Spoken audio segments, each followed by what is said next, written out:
À l'échelle de l'entreprise comme à l'échelle de la société française, la santé-sécurité au travail est certainement l'indicateur le plus sensible, car le plus exigeant pour synthétiser la qualité de fonctionnement d'un organisme.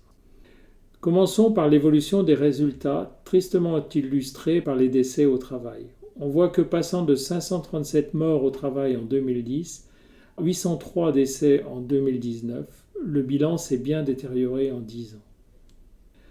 Pire, si l'on compare ce qui est comparable, on voit que même s'il manque l'Allemagne dans cette liste de pays européens, la comparaison n'est guère flatteuse puisqu'elle nous place, nous les Français, en bon dernier en Europe. Alors pourquoi cette spectaculaire dégradation ? On peut argumenter que le bain systémique, le contexte dans lequel sont placées les entreprises, devient de plus en plus difficile. Certes, mais ça ne doit pas occulter la possibilité d'une autre cause, à savoir la remise en cause des approches courantes de la sécurité. Bien évidemment, comme dans les causes d'accidents toujours multiples, la réalité c'est la somme, et donc potentiellement aussi la différence des deux facteurs. Mais si le contexte est largement hors de contrôle, l'approche, quant à elle, est à notre portée. Une chose est sûre, si on continue à faire comme on a toujours fait, on aura les résultats qu'on a toujours eus. Et la tendance que je viens d'expliquer va continuer. Le premier changement, si l'on veut changer, le plus important, c'est d'accepter de se changer soi, d'abord chacun, puis tous ensemble. En ces temps de cancel culture, gardons bien en tête que l'ouverture d'esprit n'est pas une fracture du crâne. Pour faire court, tout en vous donnant le bon aperçu de la profondeur de la sécurité hors des sentiers battus, je me propose de survoler par grands thèmes les quelques 20 différences réparties en 4 niveaux, politique, organisationnel, encadrement et mise en œuvre, qui constituent la sécurité hors des sentiers battus.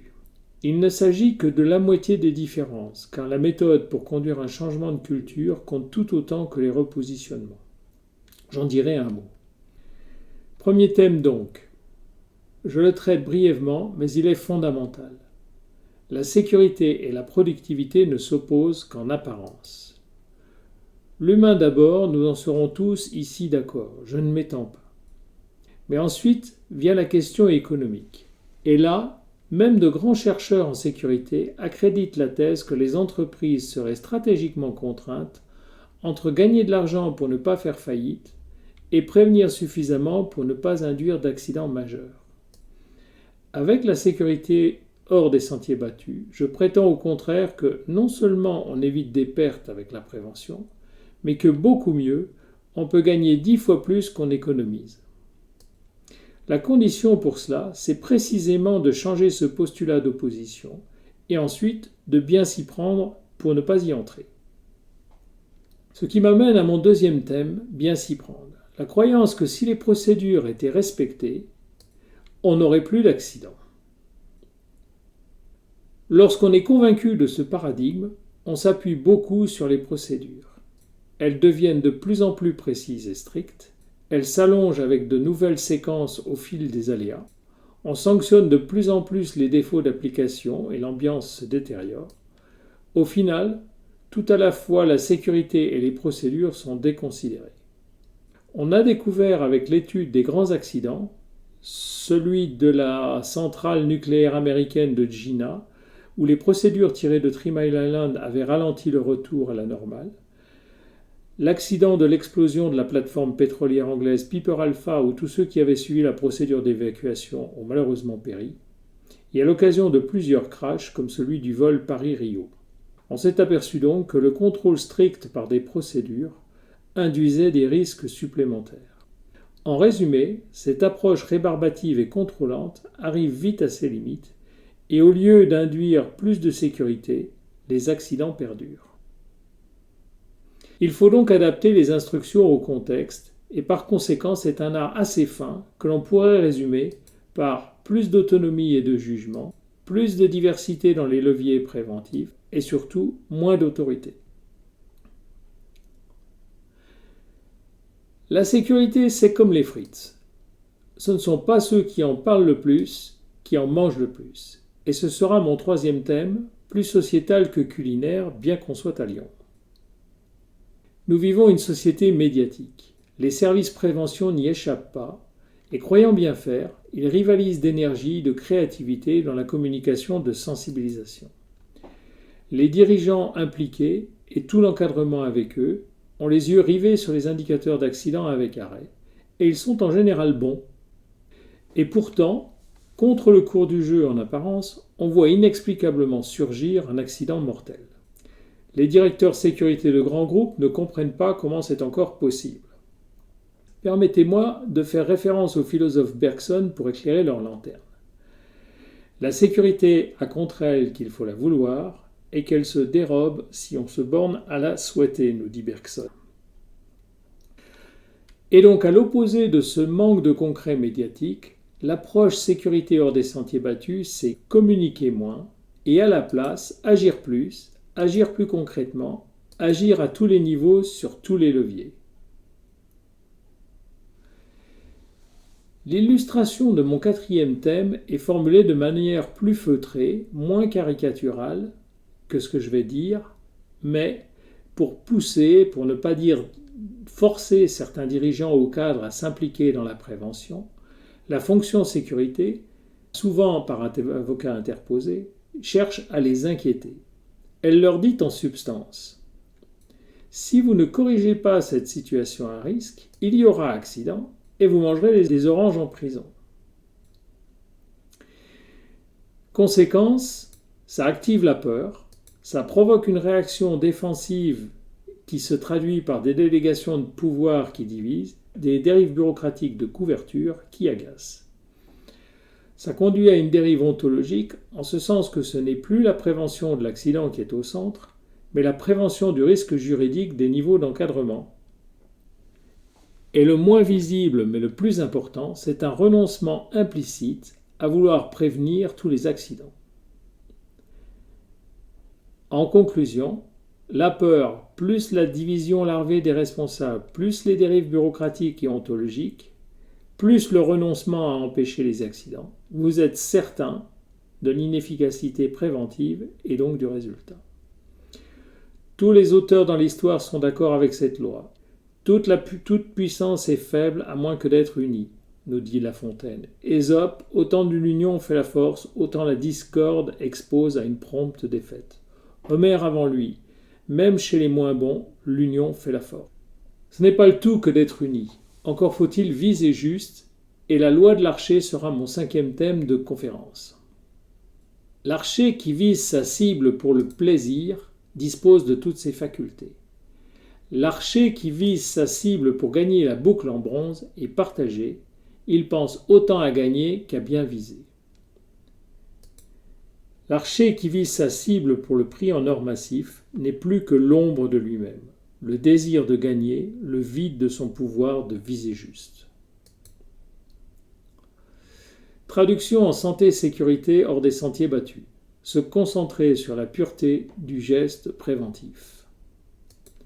Oubliez les résultats a posteriori comme les taux de fréquence XXX.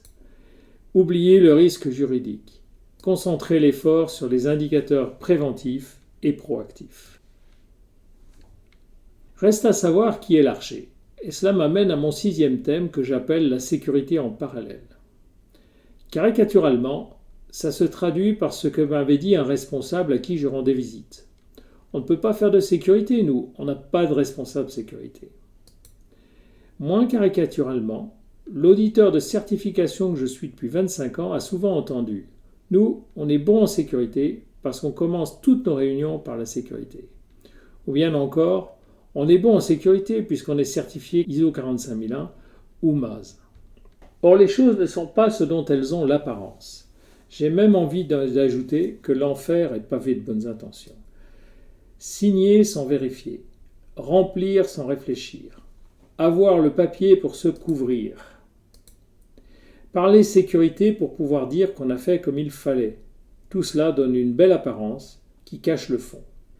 D'où mon slogan. Les apparences de la sécurité sont les alliés de l'insécurité. Et d'où le contenu de la sécurité hors des sentiers battus qui fait prévaloir l'esprit sur le rituel, la qualité sur le nombre, le fond sur les formes, convaincre sur contraindre. Pour terminer mon 7e thème, il est aussi bien connu en théorie que bien mis en pratique. On lui voit poindre le bout de son nez sous des termes variés comme par exemple « l'accidenté n'a pas fait attention »,« l'accidenté n'a pas appliqué de la consigne »,« l'accidenté ne portait pas ses EPI », ou encore, plus rarement, « le responsable avait autorisé », ou bien encore « le responsable n'avait pas appliqué ». Je veux parler, bien sûr, du célèbre bouc émissaire. Il faut toujours se demander à quoi sert un dysfonctionnement. En l'occurrence, à quoi cela peut-il bien servir de désigner dans une analyse d'accident un bouc émissaire, quel qu'il soit. Alors que si on avait cherché un tout petit peu, on aurait trouvé toujours de multiples causes à un accident. La réponse est simple. Le bouc émissaire sert à continuer comme avant. En particulier, il sert à ne remettre personne d'autre en cause que l'accusé coupable. Toutes les causes d'organisation, complexes, étroitement liées, toutes les conjugaisons d'actes dangereux, de conditions locales dangereuses, d'événements inattendus, de failles dans les défenses, de conditions latentes, sont ainsi minorées, voire purement et simplement écartées. Sans culpabiliser, la sécurité hors des sentiers battus préconise donc fermement des analyses et des solutions de qualité. Elle établit des conditions d'encadrement favorables à l'émergence de la vérité. Elle apprend à analyser en profondeur en utilisant les niveaux acte, situation, organisation, culture. Elle propose des méthodes pour trouver, et cela nous ramène au premier thème, des solutions à travers lesquelles la prévention améliore la production. Elle va jusqu'à utiliser les dernières découvertes sur le fonctionnement du cerveau pour définir les anti-erreurs, les anti-dérapages, les anti-oublis, bref, limiter l'erreur humaine à tous les niveaux. Je viens de brosser ici les principales remises en cause d'approche de la sécurité hors des sentiers battus. Quelques mots maintenant sur l'autre moitié de cette sécurité hors des sentiers battus, la conduite du changement. D'expérience, la conduite, qu'on soit toujours rapide, énergique, mais sans forcer d'un changement profond d'une culture sécurité, s'avère tout à fait particulière. Pour ceux que ça intéresse, vous trouverez des informations plus précises sur les erreurs à ne pas commettre dans une vidéo dédiée sur le site desclés.fr. Dans cette conférence, je me contenterai simplement de souligner que parmi les erreurs connues possibles, le changement ne doit pas reposer sur une simple opération de formation. Ce doit être un projet d'entreprise avec à certains moments une composante déformation plutôt que formation. Changer ce qu'il est convenu d'appeler culture sécurité comporte en effet de nombreux risques d'échec. Pour les éviter, il faut une conduite construite et précise basée sur un savoir-faire. À cet effet, j'ai paré au tout premier risque en rédigeant un guide de choix du partenaire conseil. Il ne faudrait pas se tromper tout de même avant d'avoir commencé. C'est l'imagination qui ouvre les portes. Je ne pouvais pas manquer le paradoxe pour en faire la devise de Desclés, dont le but est effectivement d'ouvrir des portes. J'espère que vous aurez pu apprécier à travers ces 8 coups de projecteur en quoi l'imagination a été à l'œuvre pour bâtir la sécurité hors des sentiers battus. Expérience pratique et théorique, retour d'expérience, indépendance, réalisme, équilibre et participation sont conjugués pour effectivement donner un caractère hors des sentiers battus, lequel permet de dépasser les limites de résultats habituels. Il est temps de laisser le mot de la fin à Goethe. Ce que vous rêvez de faire ou de pouvoir faire, commencez-le. L'audace a du génie, de la puissance et une force magique.